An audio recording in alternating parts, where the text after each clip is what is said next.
Another file writing Java example is showing that sometimes a program needs to write a file and populate it with complete set of records. Initially, this file can be created using sequential write operations.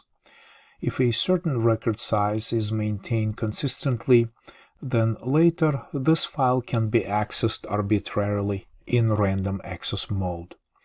So here output stream is an abstract class we already discussed in our previous videos about processing binary files. It is representing a byte output stream. A buffered output stream is used for efficiency, using memory instead of excessive physical file updates.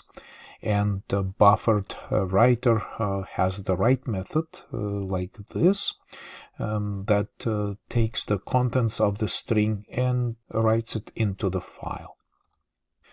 Our next coding example, it's the same presentation. I'm just opening our next slide on the left. Demonstrates that we open this file random employees that we populate right here in this initial program.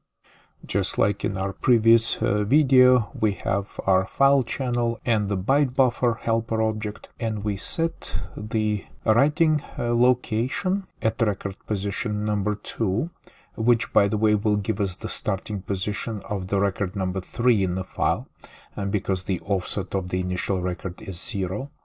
And we make an update, obviously keeping the same record size to maintain the integrity of this file structure.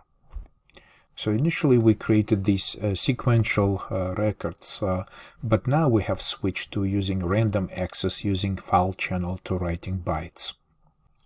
Our next example does pretty much all the same operations as the previous example, but it adds some user interaction, like it's using the scanner object to get employee data from the user,